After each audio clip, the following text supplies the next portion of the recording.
Bonjour à tous, bienvenue dans cette nouvelle édition des Masterclass de l'excellence commerciale. Et j'ai le plaisir d'accueillir aujourd'hui Nawal Aboud. Bonjour Nawal. Bonjour. Bonjour à tous.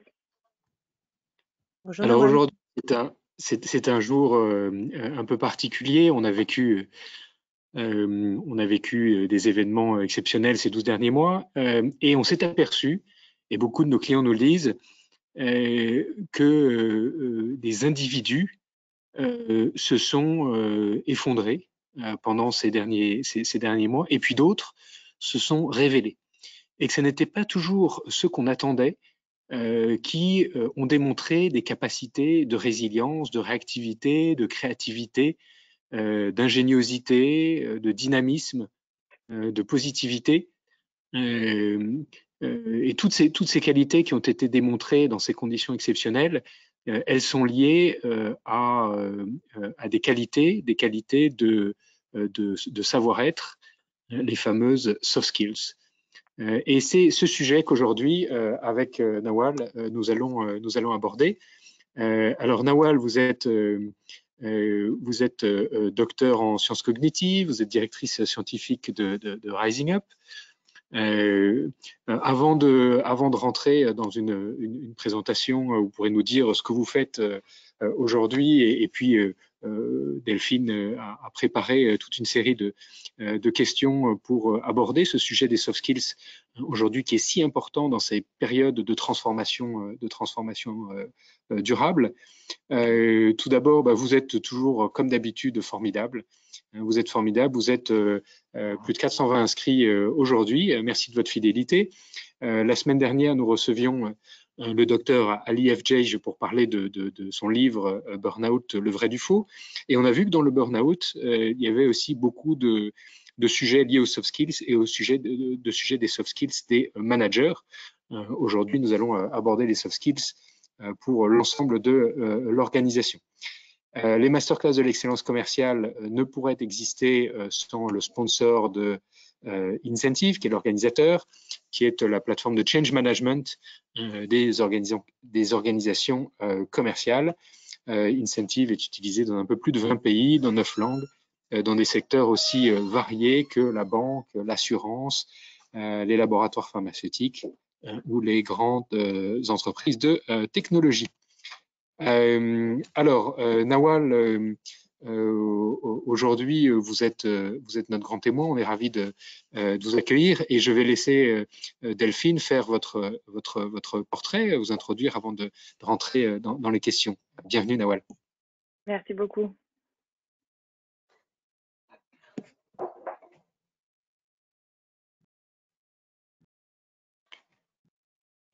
Alors, j'ai l'impression qu'on... Ah, très bien. Bonjour Delphine. Oui, Roland, Nawal, bonjour. Bonjour.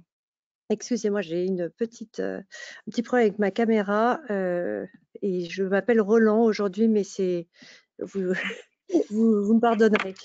Donc, nous sommes ravis de vous accueillir aujourd'hui. Donc, pour vous présenter, donc, comme l'a dit Roland, donc vous êtes docteur en sciences cognitives, cofondatrice de Rising Up.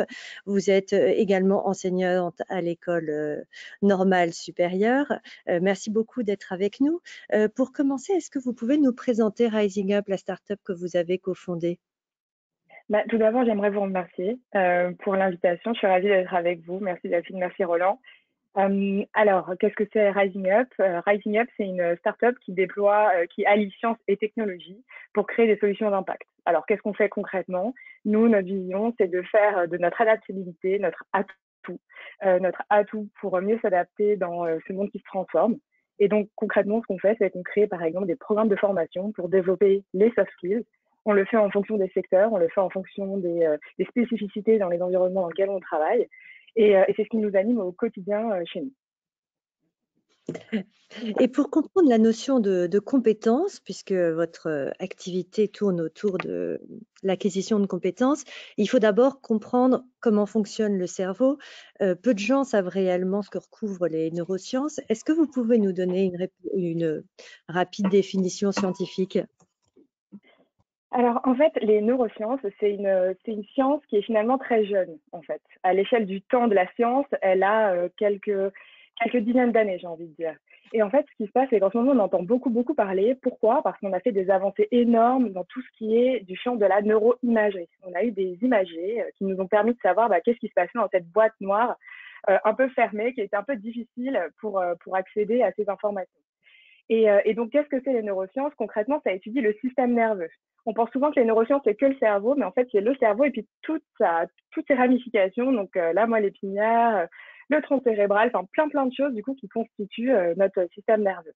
Donc souvent, quand on vous parle de neurosciences, quand vous entendez parler de ça, c'est plutôt les neurosciences cognitives qui étudient les processus cognitifs qui se passent en vous. Moi, par exemple, j'ai étudié justement comment on apprend à parler, comment on apprend à compter, comment on apprend à prendre des décisions. Donc, c'est tout ce champ-là qui est en train d'exploser en ce moment parce qu'il y a des avancées technologiques énormes. Et c'est ça, je suis ravie d'être avec vous aujourd'hui parce que j'ai envie de vous présenter ce que nous, on a découvert en laboratoire qui sont parfois contre-intuitifs. Ça va contre certaines croyances qu'on a depuis des années. Et c'est ça que j'adore dans la science, c'est ça que j'adore maintenant d'appliquer justement et d'utiliser cette science pour que ça puisse nous aiguiller, ça puisse nous permettre d'avoir des nouvelles clés de lecture sur nous-mêmes et sur les autres. D'accord. On a l'habitude de traduire en français soft skills par savoir-être. Comment définiriez-vous ces compétences? Est-ce que c'est une notion qui est subjective, qui est un petit peu vague, ou est-ce qu'au contraire, il existe une classification officielle? Alors, vous avez raison de le souligner, Delphine. Il y a énormément de classifications qui proviennent de plein de domaines différents, qui viennent de l'académie, des universitaires qui ont décidé de mettre un certain listing sur de certaines définitions précises. Parfois, elles viennent du terrain. Comme l'a un peu dit Roland, c'est les compétences transversales. C'est un peu, voilà, c'est des définitions qui sont finalement floues parce que tout simplement, pour acquérir des compétences techniques qu'on appelle hard skills, il faut avoir des soft skills. Parce que les soft skills, c'est la capacité d'apprendre. Donc souvent, ces compétences, elles sont interliées. En gros, ce que je veux dire, c'est que effectivement, depuis quelques années, on voit apparaître un certain nombre de catégories de plus en plus, on va dire, restreintes. Et ce qu'on peut dire actuellement, c'est que les compétences, nos soft skills, c'est plutôt associé à savoir-être, nos capacités de posture, de comportement. On va dire ça comme ça. Mais je pense que dans quelques années, ça va peut-être encore se modifier tout ça. On va peut-être remélanger, on va plus faire cette dichotomie forte entre hard skills et soft skills. On va peut-être essayer de trouver une nouvelle manière de présenter les choses parce qu'il n'y a rien de plus hard que de s'adapter, surtout en ce moment. Donc, moi, j'ai envie qu'on explose ces choses-là et qu'on redéfinisse d'une autre manière nos compétences. D'accord. Il y a une étude du BCG qui est sortie au début du mois de février qui était intitulée Le manager de demain sera humain. Et dans cette étude, on apprend que 15% des Britanniques, par exemple, considèrent que les soft skills sont plutôt innés, alors que 28% des Allemands pensent qu'au contraire qu'elles peuvent s'apprendre. Alors, inné ou acquis? Alors, justement, Delphine, j'ai travaillé sur cette question pendant 10 ans pour essayer de comprendre justement comment nous créons nos compétences, de quoi elles proviennent. Est-ce que c'est des talents innés, on est avec ça? Et après, derrière, on va faire les métiers avec lesquels voilà, on a eu dans notre cerveau les outils pour. Et bien, je vais vous dire une chose, il n'y a rien de plus faux. L'inné et l'acquis, c'est un débat qui est terminé, qu'on doit mettre de côté, puisqu'en fait, on s'est rendu compte que dès la naissance, on a des compétences très, très puissantes pour analyser ce qui se passe autour de nous. Moi, j'ai beaucoup utilisé ça chez le bébé. On pourrait croire que c'est bizarre parce qu'apprendre à compter, à parler chez des nouveau-nés, on se dit ils sont capables de rien parce qu'ils bougent pas beaucoup, ils pleurent beaucoup, ils dorment beaucoup. Alors qu'en fait, à cet âge-là, déjà, on voit des prémices, c'est ce qu'on appelle nous le core knowledge. Donc, c'est des compétences qu'ils ont à la naissance, qui vont leur permettre d'apprendre très très rapidement plein de choses en même temps. Et ça, en fait, ça nous montre nos capacités d'apprentissage vraiment humaines, de quoi on est tous dotés à la naissance, on a tous ces capacités-là, et en fonction des environnements, en fonction des stimulations, en fonction justement des personnes qu'on va rencontrer, on va développer, on va avoir des préférences et on va au fur et à mesure développer des compétences en fonction de notre environnement. Donc souvent, ce débat inné-acquis, on va un peu le mettre de côté, on va reprendre un peu en disant on est tous dotés de ces compétences qui vont ensuite nous faire développer des hard skills et des soft skills en fonction de ce qu'on a décidé et de ce qu'on aime faire ou de nos chemins, en fonction de nos chemins de vie. Alors, je ne sais pas si ça répond à la question, mais… Si, tout à fait, au contraire.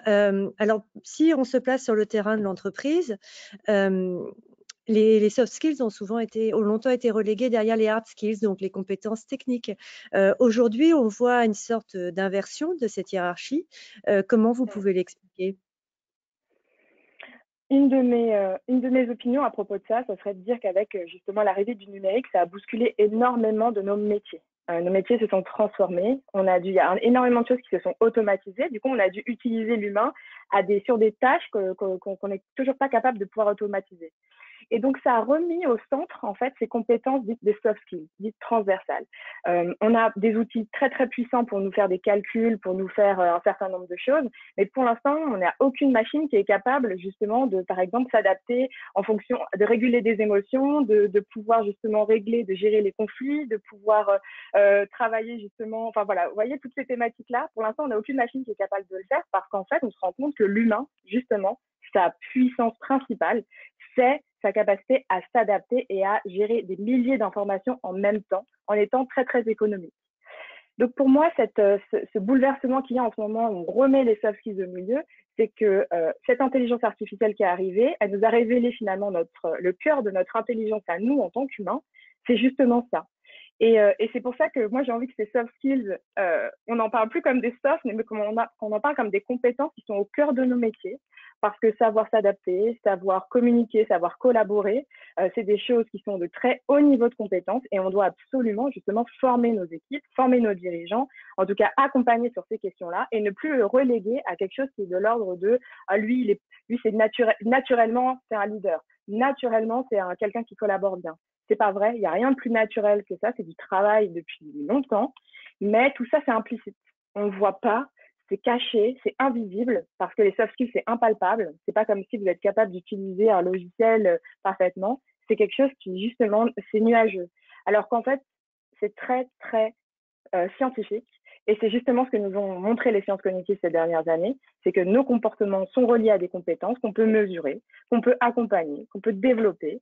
Et ça, je trouve que ces dernières années, c'est ça que je trouve passionnant et je pense qu'on va tendre de plus en plus et il faut tendre vers un système comme ça, qui prend soin de nos compétences cognitives pour nous permettre de mieux nous adapter avec ces technologies qui viennent de plus en plus puissantes, pour nous aider à les réguler, les utiliser et mieux collaborer ensemble. Vous avez évoqué la capacité du leader à encourager la collaboration au sein de ses équipes. Pourquoi c'est si important pour la performance d'une organisation? Alors, pour répondre à cette question, je vous partage une anecdote. Moi, j'ai fait du basket.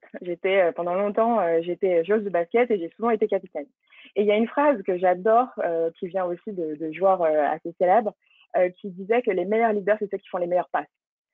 Et je pense qu'actuellement, notre modèle du leadership, il doit justement être revu sous cet angle-là, puisque ensemble, il doit y avoir des règles qui doivent s'instaurer justement de collaboration forte. On l'a vu pendant cette période-là de confinement, de Covid, de crise sanitaire, où là, on est toujours dans cette crise-là, on est toujours dans des modèles où ça reste très tendu.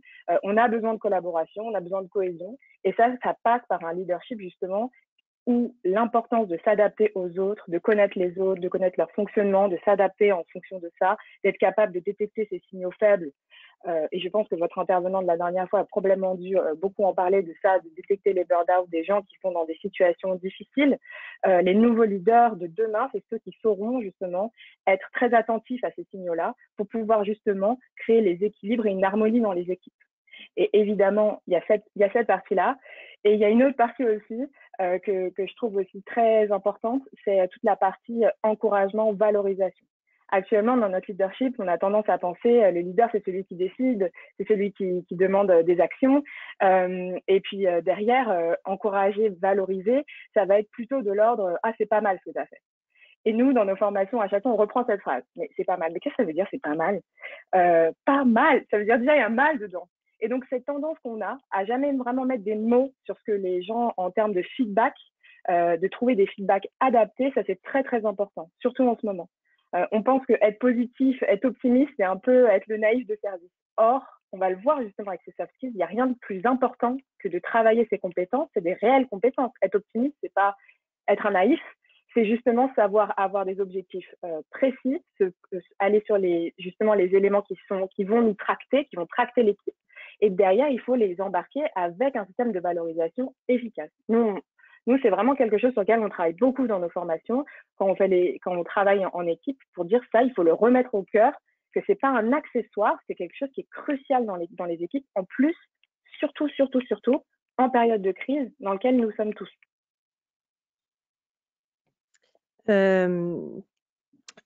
Donc, toujours à propos des leaders, excusez-moi, qu'est-ce qui lui permet d'anticiper sur les événements? Est-ce que c'est la capacité de penser différemment, la capacité de capter les signaux faibles, avoir le bon sens du moment? C'est un peu tout ce que vous venez de dire, Delphine. Vous avez bien résumé. En fait, je pense que de ces intuitions des leaders, il faut derrière mettre des mots forts et bien les identifier. L'intuition, ça vient de notre expérience. Ça vient de toutes ces choses qu'on a vécues. Mais encore une fois, l'expérience, sans analyse de cette expérience, elle vaut rien. Donc, cette intuition que vont avoir certaines personnes qui vont les amener à avoir un management cohérent, harmonieux, etc., ça va être génial. Et puis pour ceux qui, au fur et à mesure des expériences, ont des intuitions qui deviennent de plus en plus rigides sur certains aspects, là, ça va nous mettre en difficulté. Donc, ces intuitions, elles se travaillent, elles s'analysent. Et justement, les leaders de demain, enfin les leaders dont on a besoin aujourd'hui, c'est justement ces gens qui vont avoir cette capacité d'introspection sur leur leadership, de management, cette capacité à pouvoir aussi analyser qu'est-ce qui s'est passé en fonction des personnes, puisqu'on s'adapte, il faut s'adapter, on ne peut pas avoir le même type de management parce qu'on n'a pas les mêmes types de personnes, pas les mêmes robots avec les mêmes, avec les mêmes compétences.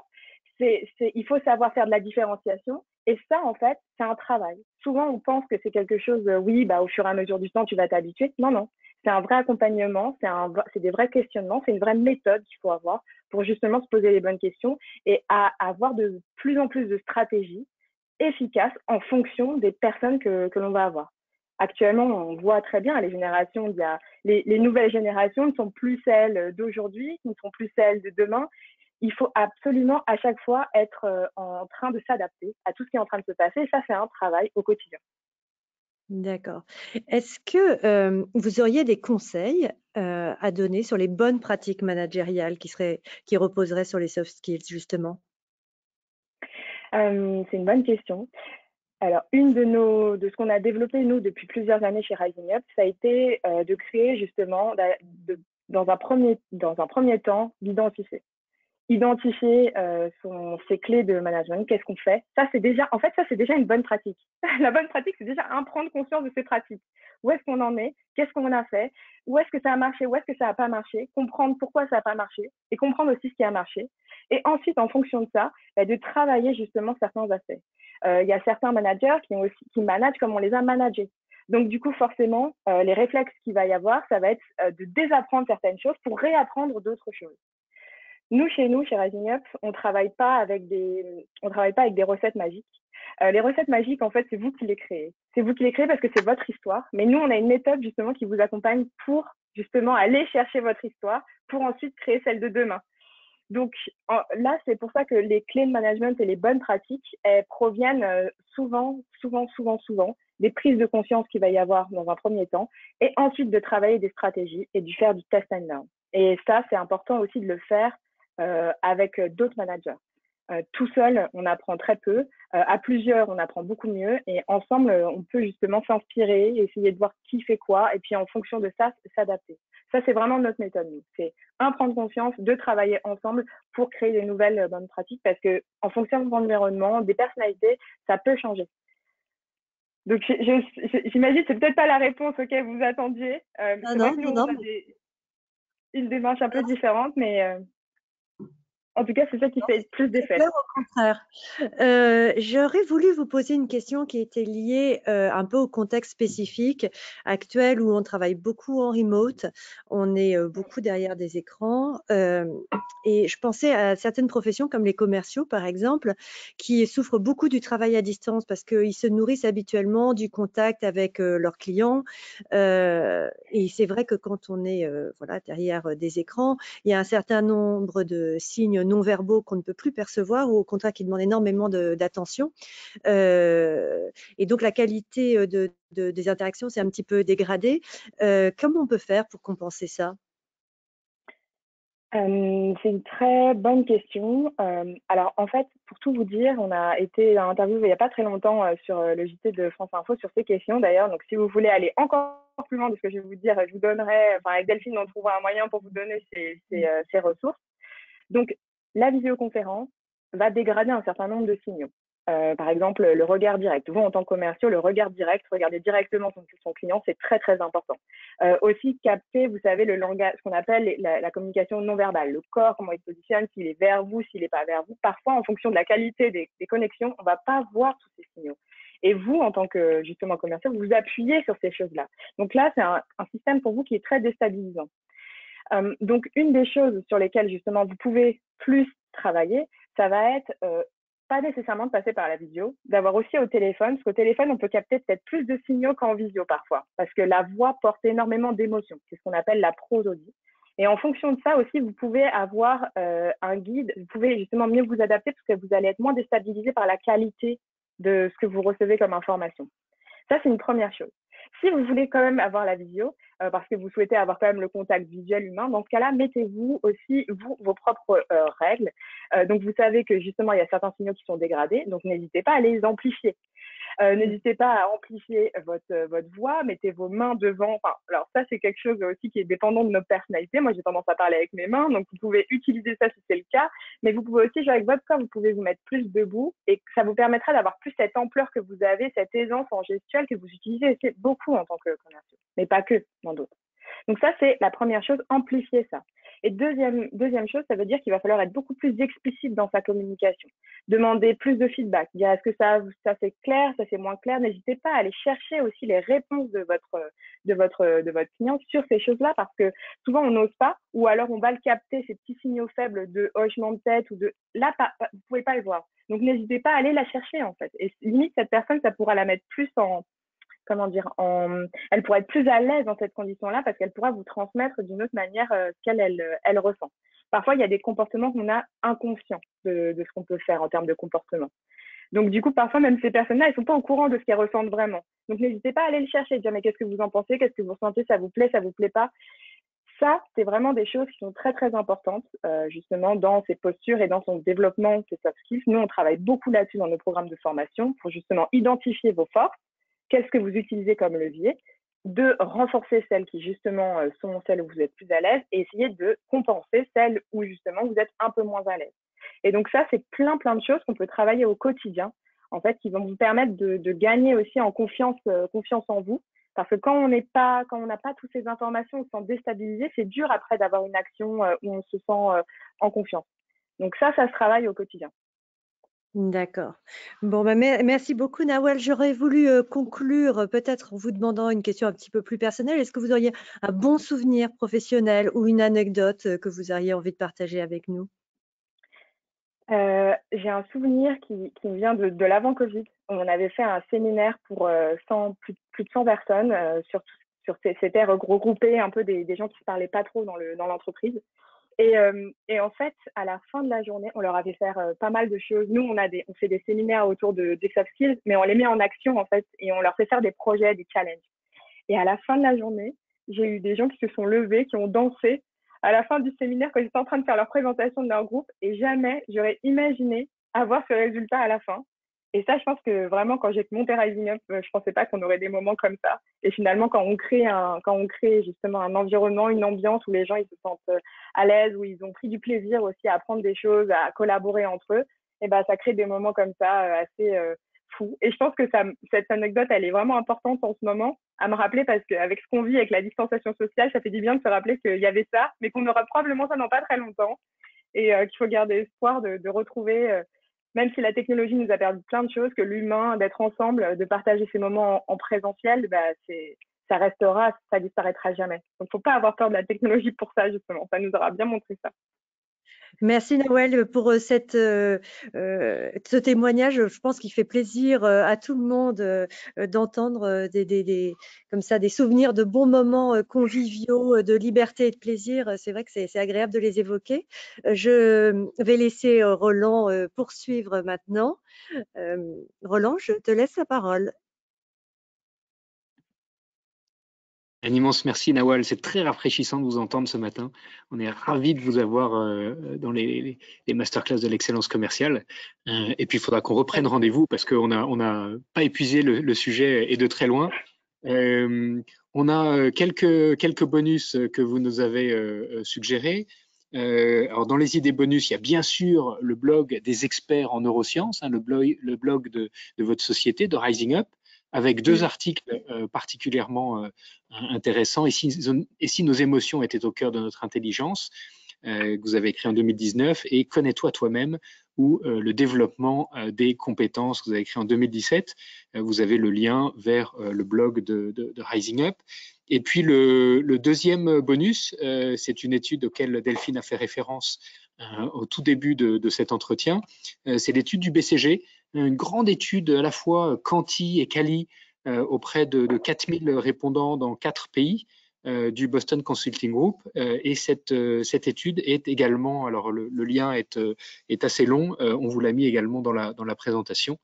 N'hésitez pas à nous le demander, on vous le renverra par email pour vous éviter de retaper toutes les lettres. C'est une grande étude internationale sur la nature du leadership et comment ce leadership évolue dans des conditions exceptionnelles.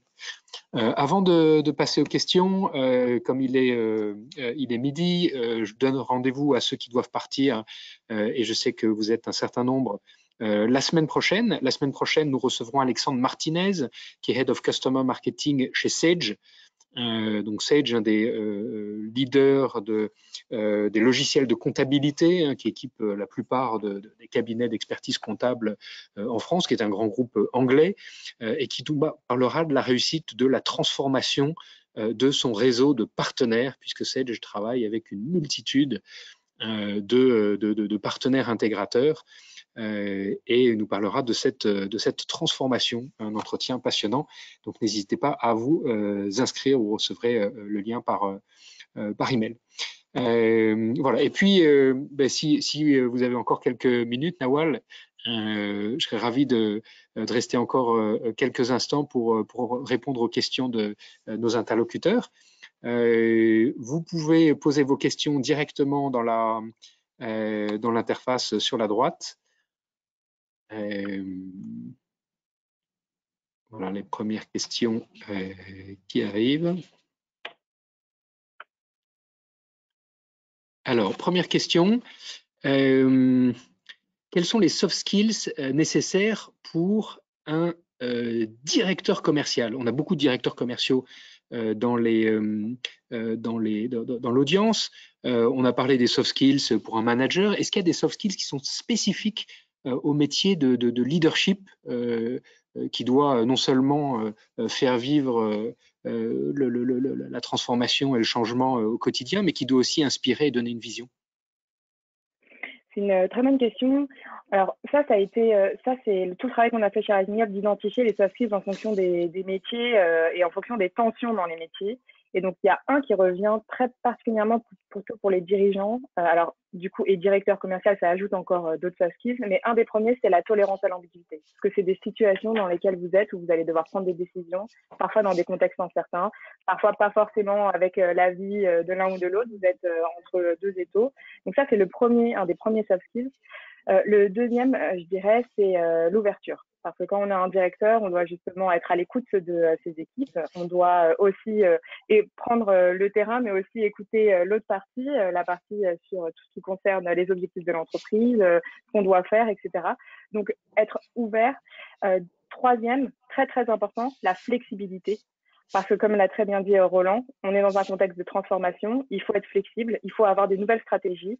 Et donc ça, c'est un troisième. Et le dernier, le quatrième, pour moi, c'est la positivité. Parce que quand on est un directeur, on est un leader, on est un modèle, et on sait très bien que tout ce qui concerne justement sur ces compétences-là de soft skills, toutes ces soft skills sont souvent appris de manière implicite. C'est pas verbalisé, c'est pas enseigné, c'est quelque chose qu'on va apprendre des modèles autour de nous. Et donc du coup, le dernier qui est très fort, c'est justement ça. Et donc voilà, ça c'est un peu nous l'analyse qu'on a fait chez Rising Up, parce qu'on avait créé des programmes de formation spécifiques sur ces questions-là, et en fonction justement des domaines, on adapte ces soft skills et on travaille pour améliorer cela. Est-ce que ça répond à la question? Dites-moi, parce que n'hésitez pas si c'est pas clair. Je pense que c'est très très clair et ça fait référence, je me souviens quand j'étais directeur des ventes chez Dell, un de nos critères d'évaluation en tant que leader, c'était la première soft skills que vous mentionnez, c'était dealing with ambiguity, et on était évalué tous les trimestres sur notre capacité à deal with ambiguity. Et effectivement, dans les conditions actuelles, c'est plus que jamais d'actualité. Deuxième question, mon manager me parle de la crise tous les jours et ça me démoralise. Alors c'est une affirmation plus qu'une question, mais finalement, sous cette affirmation, il y a entre franchise et positivisme, et positivité plutôt, où est-ce qu'est le bon équilibre? Alors, moi, je dirais que ça va être relié à tout ce qui concerne la régulation des émotions. Ça aussi, c'est un soft skill très important, qui est beaucoup, et ça, c'est pour toutes les strates, hein, n'importe quelle. Comment on doit réguler ses émotions? Donc, on doit évidemment manager, ça, c'est des mots qui reviennent tout le temps, être en transparence avec ses équipes. Mais la transparence, ça ne veut pas forcément dire tout. Ça veut dire aussi qu'il faut filtrer un certain nombre de choses, parce que quand justement on ressent des émotions négatives, on sait que c'est contagieux, ces émotions négatives. Il y a plein de recherches qui ont parlé de la contagion émotionnelle. On ne se rend pas assez compte que les émotions, c'est quelque chose qui est peut-être même plus contagieux que ce Covid qui nous perturbe en ce moment et qui gâche un peu nos vies. Donc du coup, savoir justement identifier. Parfois, en fait, souvent, on ne se rend pas forcément compte qu'on est négatif. C'est notre quotidien. Du coup, c'est tellement notre quotidien que quand on partage avec ses collègues, on ne se rend pas compte qu'on est tout le temps dans la négativité. C'est ça aussi un des problèmes qu'il va y avoir. Donc du coup, savoir identifier justement les émotions qu'on peut ressentir, la balance de ces émotions, si elle est positive, si elle est négative, et ensuite, en fonction de ça, de faire un filtre et de transmettre à son équipe que oui, parfois, moi, je vais ressentir des choses où je ne suis pas bien, et il faut dire ça, il faut aussi être transparent par rapport à ça, mais prendre en compte que l'autre en face de nous a aussi ses propres émotions. Et c'est là où rentre la barre du filtrage et de la régulation, où il faut aussi tenir compte de ça. Donc, c'est ce qu'on dit depuis le début. Travailler ses soft skills, c'est travailler sa prise de conscience, travailler où est-ce qu'on en est pour pouvoir justement s'adapter aux autres. Et ne pas oublier qu'en face de nous, on n'a pas des robots, on a aussi des humains qui ont aussi leurs propres émotions, qui vivent aussi des situations délicates. Et en fonction en plus des environnements, parfois, on n'est pas forcément au courant. Cette transparence vie pro, vie perso, surtout en fonction des entreprises, des cultures d'entreprise, ça peut être plus ou moins difficile. Donc, il faut vraiment être il faut vraiment travailler cette notion de la régulation des émotions pour justement le bien-être de ses équipes. Question suivante. Mes collaborateurs coupent souvent leur caméra. Faut-il leur imposer? Donc, j'imagine, faut-il leur imposer de garder leur caméra ouverte dans les réunions d'équipe? Alors, ça, c'est une question qui revient systématiquement. Nous, on a un programme qu'on a fait sur le télétravail. Et en fait, on s'est rendu compte d'une chose, c'est qu'en fonction des équipes pareilles et des cultures d'entreprise, ça dépend. Je pense qu'imposer une manière de faire, c'est jamais une bonne chose. On l'a bien vu avec ce qui est en train de se passer avec les prises de décision qu'on a du gouvernement. Imposer des règles, ça, c'est pas ce qui marche. Par contre, en discuter ensemble, par exemple, nous, on a travaillé avec certains collaborateurs sur c'est quoi les règles qu'on se met nous. On s'ouvre les caméras au début pour dire bonjour, pour au moins se voir, etc. Et ensuite, on coupe les caméras et on met, par exemple, le document qu'on doit présenter, la personne présente ça, et on peut avoir les caméras éteintes. Par contre, on laisse l'audio. Donc, en fonction des environnements, on peut se mettre ces règles. Et donc, c'est ça qui est très important dans le télétravail, et c'est ça qu'on travaille beaucoup dans notre programme de formation, c'est justement se mettre ses propres règles en fonction de ses équipes. Comme ça ne crée pas de frustration à la fin. Et si ça ne convient pas, on revient sur ces règles et on les réadapte. Parce que parfois, il y a certaines personnes qui ne peuvent pas laisser la caméra ouverte. Il y en a d'autres qui ne peuvent pas être là comme ça. Donc, du coup, on doit s'adapter. Il y a d'autres aussi qui mettent des fonds d'écran spéciales et ça, j'adore. Je trouve que c'est vraiment super bien fait. Si on ne veut pas laisser les caméras pour ne pas voir l'extérieur, vous voyez, il y en a qui ont mis justement des fonds d'écran en fonction des boîtes dans lesquelles ils sont spécifiques et ça aussi, c'est sympa. Voilà, on peut trouver plein de manières de faire. Donc, finalement, être à l'écoute et s'adapter. Être à l'écoute, exactement. Et c'est surtout connaître son équipe. Le plus vous allez justement avoir peu d'informations sur ça, le moins vous allez mettre des solutions qui correspondent à ce groupe. Donc, il faut justement trouver ça. Et si c'est la première fois que vous rencontrez quelqu'un, posez la question explicitement. Est-ce que tu préfères qu'on fasse ça avec ou sans? Qu'est-ce que tu en penses? Et après, on fait le choix et hop, on passe à ça et on est plus efficace. Comme ça, on reste pas dans un système où on n'est pas bien pendant la demi-heure où on fait cette vidéo ou pas. Question suivante. Comment la communication du leader doit-elle évoluer? Doit-on communiquer plus fréquemment, différemment?